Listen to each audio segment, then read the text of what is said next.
नकली गहने पार्ट 1। चौधरी परिवार में आज सुबह सुबह शोर मचा हुआ था। बात ये थी कि चंद्रकला चौधरी की बड़ी बहू कमली और छोटी बहू रंजना के बीच किसी बात को लेकर झगड़ा हो रहा था। चंद्रकला ने जब अपनी बहुओं के शोर मचने की आवाज़ें सुनी तो अपने कमरे से निकलकर बाहर आई। अरे क्या बात है, शोर के मचा रखा है? हाँ, देखो ना सासू माँ, मुझे मेरे पियर में एक शादी में जाना है और मुझे गहने चाहिए थे वहाँ पहनने के लिए, लेकिन सारे गहने तो कमली भाभी के पास रहते हैं। तो का कमली ने तेरे को गहने ना दिए या कोई और कलेश है? सुबह सुबह ऐसे जानवरों की तरह लड़ रही हो दोनों। अरे सासू माँ, मैंने तो सारे गहने दे दिए। ये देखो डब्बा सामने ही पड़ा है, लेकिन ये रंजना कह रही है कि सारे गहने नकली हैं। अब आप ही बताओ सासू माँ, गहने नकली कैसे हो सकते हैं? अरे आपने जो डब्बा मेरे को दिया था वही मैंने इसको दे दिया। अरे क्यों रे रंजना, क्यों हल्ला मचा रही है? हैं? देख मेरे घर में ये सब ना चलता। तेरे ससुर ने शुद्ध सोने के गहने बनवाए थे मेरे लिए और वही सब मैंने तुम दोनों को दिया है। कमली बड़ी है इसलिए गहने उसके पास रहते हैं। मुझे पता है सासू माँ, लेकिन ये गहने नकली हैं, नकली। अरे फिर से वही बात, तू कैसे कह सके कि गहने नकली हैं? अरे सासू माँ, आपको तो पता है ना, मेरे मायके में मेरे पापा गहनों का बिजनेस करते हैं। मैं एक नज़र में पहचान जाती हूँ सोना असली है या नकली। तो तू ये कहना चाहवे है कि तेरे ससुर जी ने मुझे पागल बनाया? अरे कल की आई छोरी मेरे को सिखा रही है। आपको मेरी बात पर विश्वास नहीं है ना, तो आप सुनार को बुला के पूछ लो। रंजना के कहने पर चंद्रकला अपने सुनार को घर आने के लिए कहती है। थोड़ी देर बाद सुनार घर आता है। चंद्रकला उसे सारे गहने दे देती है और उसकी जांच करने के लिए कहती है। ठीक से जांचना, सही से पता चलना चाहिए कि गहने असली है या नकली। अरे नकली है सासू माँ। अरे आप लोग बहस मत करिए, मैं बस 2 मिनट में जांच करके बता रहा हूँ ना। देख रंजना, अगर तेरी बात गलत निकली ना तो इस बार तो अपने मायके बिना गहनों के जाएगी। हाँ, वो तो मैं वैसे भी जाऊंगी, क्योंकि अगर ये नकली गहने पहन कर गई ना तो मेरे घर वाले तो 1 मिनट में पहचान जाएंगी। अरे आप लोग फिर से लड़ने लगे। देखिए मैंने गहने चेक कर लिए हैं।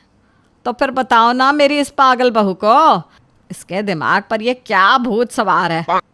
बात यह है चंद्रकला जी की गहने वाकई में नकली है, एक भी गहना असली नहीं।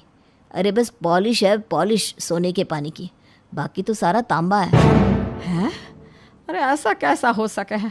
मैंने पहले गहने आपसे जांच करवाए तब तो असली थे, अब ये नकली कैसे हो गए? और डिजाइन वो तो एकदम ऐसी की ऐसी कैसे हो सके हैं? अगर किसी ने नकली गहने असली की जगह ला कर रख भी दिए तो डिजाइन क्यों ना बदली?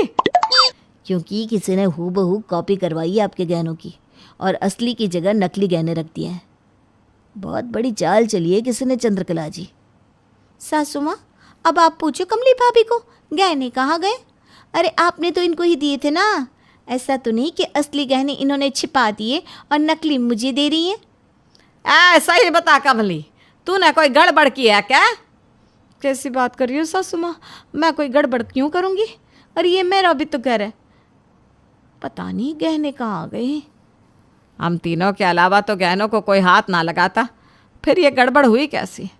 मेरी तो कुछ समझ में नहीं आ रहा। अरे इसमें समझने वाली क्या बात है, साफ साफ पता चल रहा है चोर घर में है और आप मान नहीं रही। कहीं ऐसा तो नहीं सासू माँ कि आप मुझे और भाभी को गहने देना नहीं चाहती, इसीलिए आपने ये सब किया है? और थारी हिम्मत कैसे हुई अपनी सास पर शक करने की? हाँ, तेरे को क्या लगे कि ये सब चोरी चाकरी काम मैं करूं? तभी अचानक से घर के दरवाजे की तरफ से आवाज़ आती है। आवाज़ चंद्रकला की बेटी सुनंदा की थी। सुनंदा की शादी को अभी 1 साल ही हुआ था और सुनंदा आज अपने मायके आई थी। क्या हो गया माँ, कैसे चोरी चकारी की बात कर रही हो सुबह सुबह? अरे सुनंदा बेटा, आजा, कितने दिन के बाद आई है बेटा? वो तो सही है माँ, पर क्या चल रहा है घर में?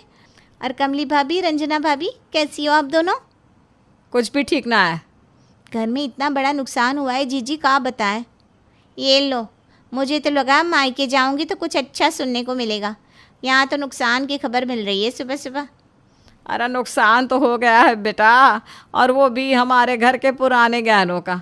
कोई छोटा मोटा नुकसान ना है, कुछ समझ में नहीं आ रहा कि अब क्या करें। कोई नहीं माँ, तू परेशान मत हो। अरे जा रहे कमली, अब जो हो गया उसके बारे में पता करेंगे, लेकिन अभी तो बेटी घर आई है, उसके लिए बढ़िया सा खाना बना। क्या सासू माँ, यहाँ घर में इतनी बड़ी बात हो गई और आपको बढ़िया सा खाना बनवाने की पड़ी है?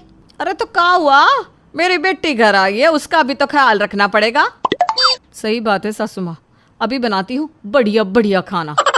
इतना कहकर कमली वहाँ से रसोई की तरफ चली जाती है और रंजना भी उसके साथ साथ उसके पीछे पीछे जाती है। रसोई में जाने के बाद रंजना कमली के पास आती है। क्या बात है, अब मेरे पीछे पीछे क्यों आई है? बाहर सासू माँ के सामने तो बड़ा इल्जाम लगा रही थी मेरे ऊपर। अरे आपके ऊपर कौन इल्ज़ाम लगाना चाह रहा था? मैं तो सासू माँ के मुँह से सच उगलवाना चाहती थी। मुझे तो लगता है ये सारी की सारी साजिश सासू माँ की है। लेकिन वो ऐसा काहे करेगी? अरे गहने तो उनके ही है ना। कमली भाभी, आप ना सच में कमली ही हैं। अरे कोई भी सास अपनी बहू को अपने गहने देना चाहती है का? हम दोनों को बेवकूफ़ बनाने के लिए नकली गहने दे दिए उन्होंने। ज़रूर असली गहने अपने पास छुपा कर रखे होंगे और आप उनकी बेटी के लिए अच्छा अच्छा खाना बनाने चलिए। अरे तो क्या करूं, मना कर दूं कि नहीं बनाऊंगी खाना? खाना बनाने को किसने मना किया है? लेकिन उस पर थोड़ा नमक और मिर्ची ज़्यादा तो डाल सकती है ना। क्या मतलब है, क्या कहना चाहती हो? अरे भाभी, ये जो सुनंदा नाम की ननद है ना हमारी, इसको मिर्ची से बड़ी प्रॉब्लम है। आप एक काम करो, सब्जी में मिर्ची थोड़ी ज़्यादा डाल दो। अरे ना ना ना, सासू माँ डांटेंगी, मुझे ऐसा नहीं करना। अगर आपको डर लगता है तो कह देना सब्जी मैंने बनाई थी, आप चिंता ना करो। माँ बेटी का प्यार कुछ ज़्यादा ही उमड़ रहा है ना। एक तो घर में गहने गायब है। अरे हम भी घर की बहू हैं, हमारा भी हक बनता है उनके गहनों पर। अब सासू माँ तो कुछ टाइम में भगवान के पास चली जाएंगी, तो एक तरह से नुकसान किसका हुआ? आपका और मेरा ना। हाँ वैसे बात तो तेरी बिल्कुल सही है रंजना, मुझे भी लगा है कि सासू माँ ने चाल चली है। कहीं उन्होंने सारे गहने उठाकर अपनी बेटी को तो नहीं दे दिए? अब कही ना आपने अक्ल वाली बात, मुझे तो ऐसा ही लगे है। अब तो मैं सुनंदा जीजी के खाने में ज़्यादा मिर्ची डाल ही देती हूँ। जब तक हमारी ननद को मिर्ची नहीं लगेगी ना, तब तक सच्चाई सामने नहीं आएगी। मैं तो कहती हूँ सासू माँ के खाने में भी डाल दो मिर्ची। अरे नहीं नहीं, ऐसा नहीं कर सकती, वरना सासू माँ मुझे जान से मार देंगी। अच्छा ठीक है, चलो सासू माँ को माफ़ करते हैं, लेकिन सुनंदा को तो बिल्कुल नहीं। जब भी मायके आती है बस बैठी बैठी पलंग तोड़ती रहती है। ये नहीं कि घर के ज़रा से भी काम में अपना हाथ बटा दे। हाँ ठीक कहती हो तुम। देखो भाभी, अब ना हमें इन दोनों माँ बेटी की बातें छुप छुप कर सुननी पड़ेगी, तभी पता चलेगा कि ये हम दोनों के खिलाफ क्या साजिश कर रही हैं। हाँ ठीक है, जब ये दोनों अपने कमरे में जाएंगी ना, तब हम छुपकर इनकी बातें सुनेंगे।